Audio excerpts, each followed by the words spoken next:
Keywords are not magic words. They are a trail a serious buyer leaves while trying to describe what they want. They are leaving us breadcrumbs, and we must figure out where they are leading us. A beginner's searches for a single best keyword, but the advanced sellers build a connected search path, and AI helps you see the path faster, but only if you ask it correctly. Hi, I am Treva, and this is my channel, Journey of a Vintage Seller. Join us on our journey because we are more powerful when we work together. This is part 2 of a keyword guide, which is under our free program, AI and Vintage Intelligence Training, a program for all vintage sellers selling on all types of platforms. AI and Vintage Intelligence Training is where we combine my 30 years of online vintage selling and the Modern Genius AI brain together and rise above ordinary listings. Last week, in part 1, we explained the basics of keywords for beginners, and today, in part 2, we will cover the more advanced keywords and buyer intent research. I will show you how to dig deep the right way using AI to get the most relevant, high-intent keywords and phrases, which should lead you to faster and more sales. I have been using these researches in my own shop and testing to ensure they really work, and they have been working really well. I have had sales after implementing them within 2 to 3 weeks, some within a week, and even had one sale within 24 hours. We will see if it continues. Every strong keyword system has 4 layers. If one layer is missing, the listing becomes too broad, too vague, or invisible to the right buyer. Advanced Keywords method is not adding more words. It's balancing the layers. Let's back up just a bit and look at the 2 types of intent buyers. The low intent buyer is the one who is a browser. They are looking for the bargain, a favorite collector, but never buy. This is why a lot of new sellers get little to no views. Listings are too vague. They use high competition keywords like home decor or vintage lamp. So many people use these words that yours will get buried. The ones who get views and no sales is normally caused by attracting the wrong buyer. Those low intent buyer that really don't know what they want, but they are just looking around aimlessly, clicking here, clicking there. Maybe they favorite your item, but they go in and out of shops and never buy. These are the buyers we do not want. However, the high intent buyers are the ones we do want. They are the ones who already have their credit card out and ready to pay. As the low intent buyers give us clues of how they search, the words or phrases they use, so do the high intent buyers. The more specific we are, the more likely we are to lead them to our item.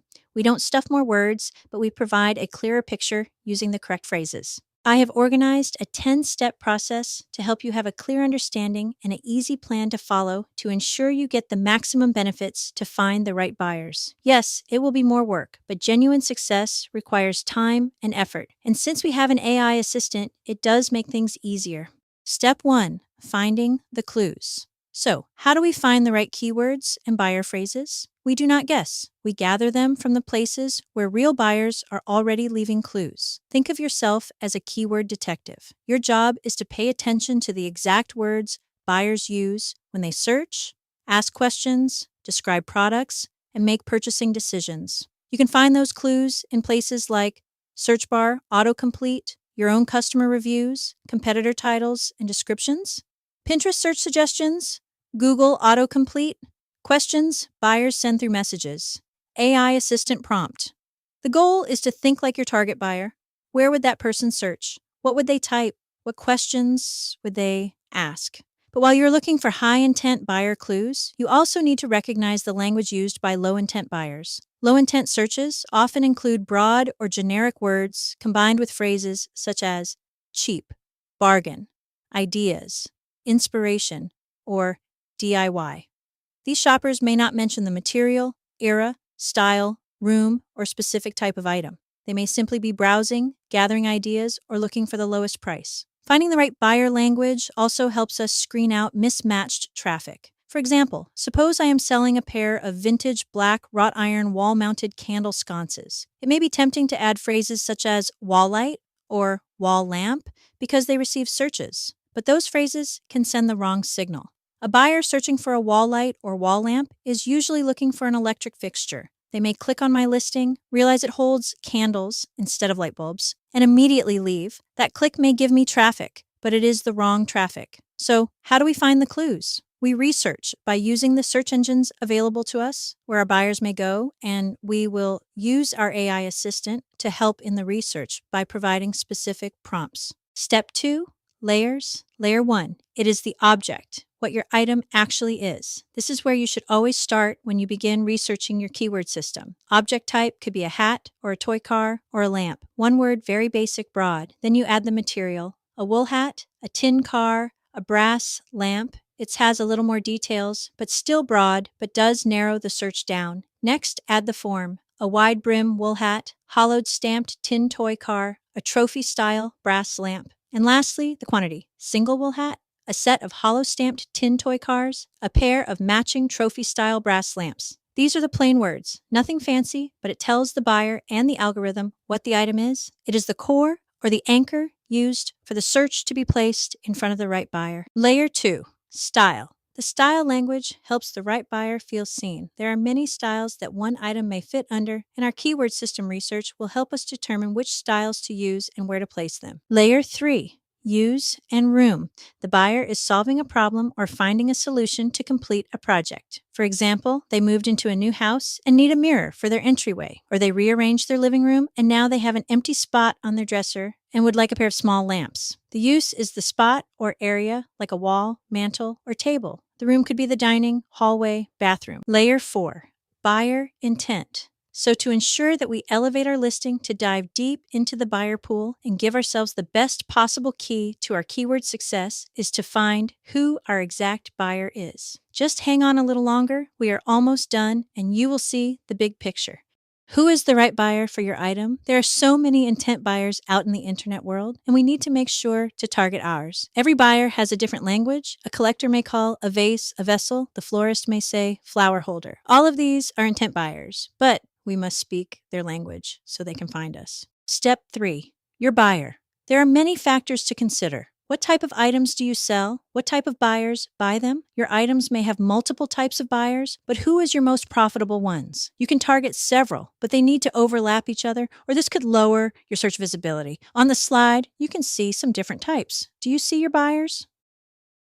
Step 4, demand and competition. During our keyword system research, other factors that we include are looking for the right lane to take. Are these keywords a high demand keyword? Does it have low competition? The high intent overlap keywords are the gold. The treasure lane is the lane with the style, room, the object. That is all of our layers. The lower competition keywords can be useful, but we don't need to use them in place of any of our high intent overlap words. We can use them in the description. And if we run out of words for the tags or keywords. Step 5, keyword. Overlap. Overlap does not mean repetition. Overlap is different phrases support the same item story. For example, the phrase fireplace wall, old world decor, all fit perfectly with our object, wrought iron wall, sconce candle holder. The sweet spot is when all the phrases point to the same item. So, what is the difference between overlap versus long tail keywords? They both help search, but they do different jobs. A simple rule to remember: overlap reinforces the message. Long tail narrows the buyer. For best results, we use both together. An example is the overlap keywords are the core relevant words, like vintage brass wall sconce, and we repeat these phrases across the entire listing, the title, tags, attributes, description. This builds clarity with Etsy, AI, and then using the long tail keywords. Pair, vintage, brass wall sconces. For hallway, reaches the intended buyer. Notice the photo in overlap. It looks similar, but it's not what the buyer is looking for. If we left off the long tail pair, we would have missed out on the buyer looking for our pair of wall lamps. And then by adding for hallway, we just added another layer to pull in another intent buyer. Step 6, trends. Not every trend deserves a place in our listing. In our search, we have them listed by hot, rising, stable, and fading. We have to use these wisely and based on the platforms we are trying to pull from. We want our main one to be from Etsy search. They're always behind on the search terms. So we have AI to sort these by platforms. We can add some from Pinterest or Google if we want to pull from outside. Step 7, AI search prompt.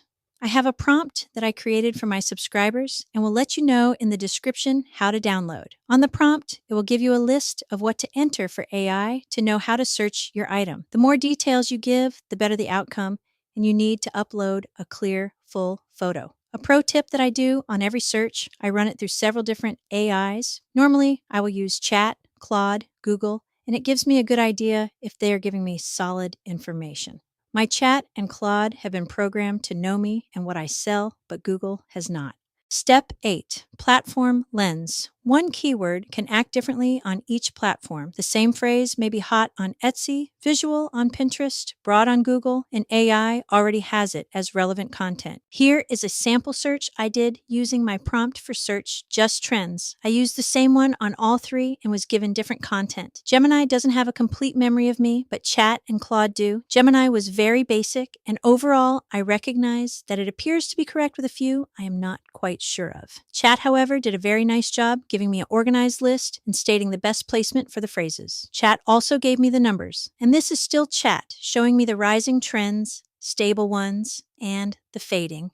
Sell Again gave me a summary of the strongest final keywords. Then Claude gave me a very good insight right off, which is excellent. He is warning me that my item is pulling two different buyer pools and that they are moving in the opposite direction. He is telling me to use pool 1 since it is the one that Gothic and Old World crowds are paying up for. The second pool's crowd is showing these sconces to be outdated if I were to use keywords like Tuscan or Mediterranean. This is so valuable. If I didn't do a search on these and relied on my memories for the type of style the sconces would fall under, I may have picked one or both of these. Lastly, it states to avoid using wall light, lamp, or lighting fixture, and proceeded to the remaining outputs. This shows you how AIs can be very different from each other. It gave me some very good information that I would have never knew on my own. Also, you can see how important it is to train your AI. I highly recommend paying for at least one plan. I believe they are $20 a month for most, since the free plans don't work as well. If you need help in ways to train your AI, just let me know in the comments, and I will help with any questions you may have.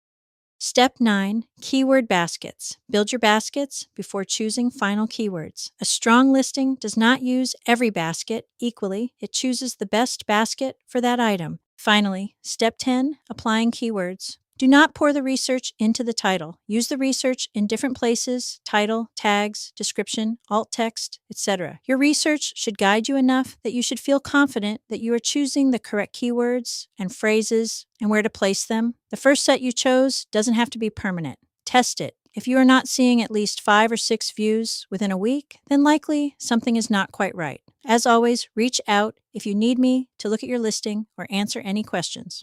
Fun! Let's do a quick review. Begin with your input, add your photo, a brief description, material, size, color. Add your prompt. 2. Make sure you searched all the right places. 3. Sort your tags into groups. 4. Zoom your lens. The tighter the phrase, the ready the shopper is. 5. Read the language. High intent buyers. 6. Look for all the aliases your core item could be called, like vase or flower holder. 7. Build the network using overlapping and long tail keywords. 8. Pick your top keywords and phrases. 9. Don't misread or waste by using the wrong intent or low intent. 10. Keyword system research completed, and soon you will have a successful rising above ordinary